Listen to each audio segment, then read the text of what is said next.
तब मैंने अंत में एक चीज लिखी कि एज ए पेरेंट मेरी सबसे पहली और आखिरी इच्छा ये होनी चाहिए कि मेरा बच्चा खुश रहे जीवन में। इससे बड़ी क्या इच्छा हो सकती है? आप कहेंगे कि हाँ, सक्सेसफुल हो और खुश रहे, ठीक तो है, पर मैं ये कह रहा हूं कि कभी कभी ऐसा हो सकता है कि सक्सेसफुल होकर दुखी रहे और जैसी सक्सेस आप चाह रहे थे वैसी ना मिलने के बाद भी खुश रहे। और अगर मुझे दोनों में से एक को चुनना हो कि सक्सेसफुल और दुखी या कम सक्सेसफुल लेकिन खुश, तो एज ए पेरेंट मेरा पहला भाव क्या होना चाहिए? कि वो खुश रहे। क्योंकि मैंने तो ऐसे आईएएस आईपीएस अधिकारियों को देखा है जिन्होंने आत्महत्याएं कर ली हैं, उनसे बड़ा सफल कौन होगा? मैंने ऐसे बड़े बड़े टाइकून्स को देखा है बिजनेस की दुनिया के जो खुश नहीं है, जिनसे बात करो तो लगभग रोते रहते हैं रात दिन, लेकिन टाइकून्स हैं, बहुत अमीर लोग हैं। तो मैं ऐसा क्यों चाहूं कि मेरा बच्चा ऐसा हो? तो मैंने एक पिरामिड बनाया जो शायद आपके काम का भी हो। मैं एकदम क्लियर हूं, मैं अपने बच्चे से हमेशा ये बात करता हूं कि भैया मुझे सबसे पहले ये चाहिए कि तुम खुश रहो, बाकी सब सेकेंडरी है। उसके साथ हो जाए तो अच्छा है, नहीं तो मुझे तुम्हारी खुशी से मतलब है, बाकी सब बातें बात की। खुशी कैसे आएगी? खुशी इस बात से आएगी कि मैं उसके ऊपर अपनी इच्छाएं थोपूं नहीं, समझाऊं, परसुएट करूं। अगर मुझे लगता है कि वो गलत रास्ते में तो मैं समझाऊं कि बेटा ये रास्ता गलत है, रीजन बताऊं, डिस्क्राइब करूं, उसे सही रास्ते पर लाऊं, समझ जाएगा। क्यों नहीं समझेगा बच्चा? पर मैं अपनी जिद में उसके ऊपर उसका करियर इंपोज करूं, नहीं तुम्हें यही करना होगा, तुम्हें इससे ही शादी करनी होगी, तुम्हें ऐसे ही जीवन जीना होगा। तो मैं ऐसे कई लोगों को जानता हूं जो बहुत सफल हैं और अपने माता पिता से, स्पेशली अपने पिता से नफरत करते हैं। नफरत बहुत भारी शब्द है, लेकिन वो नफरत ही करते हैं। वो कहते हैं कि मेरे पिता ने मुझे जबरदस्ती ये विषय दिलवाया, इंजीनियरिंग करवा दी, मेरी इच्छा नहीं थी। मेरे पापा ने मुझे जबरदस्ती आईएएस का एग्जाम दिलवाया, मेरी इच्छा एकदम नहीं थी, मेरी इच्छा सिंगर बनने की थी। क्योंकि मैं पढ़ने में ठीक था, मैं बन भी गया सिविल सर्वेंट। मैं सिविल सर्वेंट हूं, मैं नौकरी कर रहा हूं ठीक से, पर मुझे मजा नहीं आता है, मैं रोज दुखी होता हूं। और आज भी मेरे पिताजी मुझे कहते हैं, उसने कहा कि मेरे पिताजी मुझे रोज धमकी देते थे कि अगर ये काम नहीं किया तो मैं सुसाइड कर लूंगा, ये कर दो वरना मैं ये कर दूंगा, ये कर दो वरना मैं वो कर दूंगा। और हमारा पूरा परिवार उनके खौफ में जिंदगी जीता रहा। हम सब सफल हैं उनके दबाव की वजह से। पर 3 दिन पहले मेरे पापा ने, फिर ये बात 10 साल पहले की कर रहा हूं मैं, 3 दिन पहले मेरे पापा ने मुझे फोन किया मेरी शादी के लिए। अब मुझे मार पीट के सिविल सर्वेंट बना दिया है, जो मेरा मन नहीं था। आप कह रहे हैं बेटा लड़की फाइनल कर दी है, इससे शादी करनी है, और मैं किसी को जवान दे चुका था। मैंने कहा पापा मेरी किसी से बात हो गई है। बोले बेटा आत्महत्या कर लूंगा। और उसने कहा कि आज मेरे मन में पहली बार आया कि बोलूं कि कर लो। मैं रोज करूं इससे अच्छा आप एक बार कर लो। मैं 15 साल से कर रहा हूं, एक बार आप भी कर ही लो पापा। अगर इतना इंपोज करके आपने सफल बना भी दिया तो अपने प्रति जो नफरत पैदा कर लेंगे वो ज्यादा भारी पड़ेगी। इसलिए बच्चे की खुशी का मतलब है ऑटोनॉमी, उसकी इच्छा का सम्मान। हाँ, जहां वो गलत है समझाइए, परसुएट कीजिए, कन्विंस कीजिए, दबाव नहीं। जिसकी जिंदगी में एक मिशन हो, अपने मन का काम हो और ठीक ठाक से रिश्ते हों, 2-4, 1-2 बढ़िया दोस्त हों, परिवार ऐसा हो कि जहां आके उसको मजा आता हो, शाम को घर आते हुए अच्छा लगे, ये नहीं कि अब रात गुजारने के लिए जाना ही होगा। उससे सुखी जीवन किसी का नहीं है। और इसलिए मेरा तो उसूल ये है कि दबाव डालकर अपने बच्चे से कुछ भी ना करवाना है, ना सोचना है। उसके बाद सारी बातें आती हैं।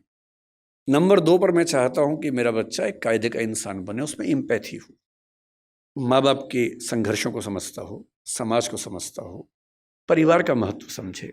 इतना ही नहीं, आप तो जैन समाज से, और मैं भी कई मामलों में मन से बहुत नजदीक हूं। मैं सिर्फ शाकाहारी होने के नाते नहीं, मैं उसी तरह का व्यक्ति हूं जो आपके समाज में ज्यादा होते होंगे। अगर मैं बैठा हूँ और कोई मच्छर वहाँ उड़ रहा है या चींटी गिर गई है तो मैं उसको उठा के बाहर छोड़ के आता हूँ कि मर ना जाए, वो मेरी वजह से ना मरे कम से कम। तो मेरा स्वभाव वैसा है। और मतलब मुझ पर हंसते भी हैं कई लोग, हमारे परिवारों में इस बात पे हंसते हैं, पर उनके हंसने से मुझे क्यों फ़र्क पड़ना चाहिए? अगर मैं अपने किसी विचार में पक्का हूँ तो हूँ। मैं चाहता हूँ कि मेरा बच्चा एक एक प्राणी के प्रति लिबरल हो, एम्पैथेटिक हो। और मैंने पाया कि इसका एक बड़ा अच्छा तरीका है। हमने अपने घर में एक पेट पाला कुछ समय पहले, अभी उसकी कुछ दिन पहले मृत्यु हो गई। और मैंने पाया कि एक पेट के होने मात्र से घर के सब लोग ज्यादा संवेदनशील हो गए। उसके प्रति नहीं, सबके प्रति हो गए। उसको दर्द होता है तो हमें सबका दर्द समझ में आने लगा। इतना फर्क पड़ता है सिर्फ इस बात से कि आपने उसकी एम्पैथी के लिए ऐसी सिचुएशंस क्रिएट की या नहीं की। और तीसरी बात, क्योंकि समय पूरा हो गया, मैं सिर्फ इतना कहूंगा, नंबर 3 पर एक ही चीज आती है कि आपका बच्चा स्मार्ट हो, दुनिया को हैंडल कर सकता हो। एकदम रीसेंट एग्जाम्पल 4 दिन पहले का है, आखिरी एग्जाम्पल के बाद खत्म करता हूं। एक बच्ची है जिसने मेरा दिल जीत लिया 3 दिन पहले। उत्तर प्रदेश की 10वीं क्लास की बोर्ड की टॉपर है। उसका नाम है प्राची निगम शायद। उस बच्ची का जो गेटअप है थोड़ा सा अलग है। उसकी थोड़ी सी मूंछ है, हल्की सी दाढ़ी है, जो कि बहुत रेयर बात नहीं है। लड़के और लड़की में उतने अंतर नहीं होते जितने हम सोचते हैं। आजकल हम जब स्टडीज करते हैं जेंडर में, इस बात को समझते हैं। टेस्टोस्टेरोन हार्मोन पुरुषों में भी, महिलाओं में भी। पुरुषों में थोड़ा ज्यादा है, महिलाओं में थोड़ा कम है।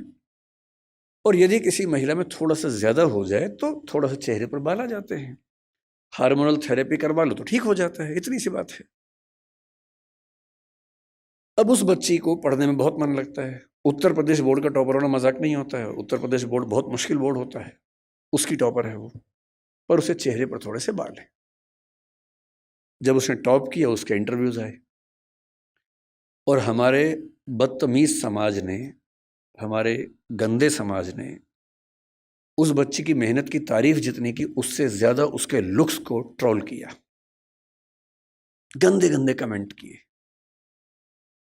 और सोच के देखिए, 10वीं क्लास का बच्चा जिसकी उम्र 15 साल होगी, जो पढ़ने में इतना डूबा हुआ है कि फर्स्ट रैंक लेके आ रहा पूरे स्टेट में, उसकी मेहनत पर बात नहीं हो रही है। बात हो रही है कि उस लड़की के चेहरे पर बाल कैसे हैं। कैसा भद्दा समाज है हमारा।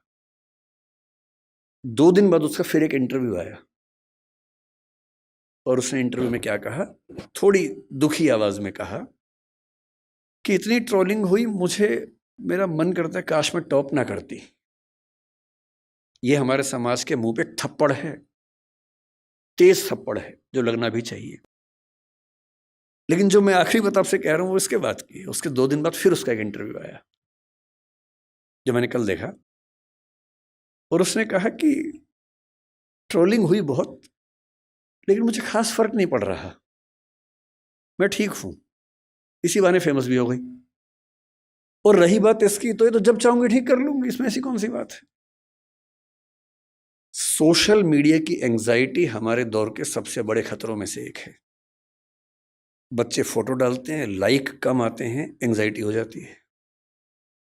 और ऐसे में किसी बच्चे को लाखों लोग ट्रोल करें और वो कहे कि खास दिक्कत नहीं हुई, तो समझ लीजिए उसके पेरेंट्स ने बहुत कमाल किया होगा कि उनका बच्चा इतना साहसी है, इतने बड़े पैमाने की ट्रोलिंग झेल सकता है। अपने बच्चों को ऐसा बनाने की ज़रूरत है, और ये हम सबके साथ होना है। कल कोई ना कोई हमारी फ़ोटो आएगी बाहर, मैं तो झेल चुका हूँ कई बार, मैं तो अक्सर झेलता हूँ चीज़ों को, सबको झेलनी है। कोई आपकी फ़ोटो आएगी, 4 गालियाँ पड़ेंगी, और हम सबकी नेचर क्या है, 10 तारीफ हमको नज़र नहीं आती, एक बुराई हो, सारा फोकस वहाँ चला जाता है। रात दिन परेशान रहते हैं कि ऐसा कैसे हो गया, नींद उड़ जाती है। और ऐसे में राष्ट्रीय स्तर की ट्रोलिंग को 10वीं का बच्चा झेल ले, तो मान लीजिए कि ये पेरेंटिंग है जो उनके पेरेंट्स ने की है। तो इतने कम समय में ज़्यादा बोल नहीं पाता हूँ, लेकिन अब क्योंकि है ही नहीं समय तो क्या करें। तो इस बात को मैं यहीं विराम दूंगा। मैं आपके बिजनेस से बात नहीं कर पाया क्योंकि मुझे समय का होश नहीं रहता है। बहुत बहुत धन्यवाद, आप लोगों ने मुझे आमंत्रित किया, बहुत बहुत शुक्रिया। मैं बस ये कहना चाहूँगा, अभी ख़त्म नहीं हुआ है, will be taking our Q&A session. तो फिर आप भी अपने कुछ क्वेश्चन तैयार रख सकते हैं जो सर से पूछना चाहें। मैं चाहूँगा जो कुछ सवाल हमने सर आपसे डिस्कस किए थे नहीं आपसे क्या पूछें, आप क्या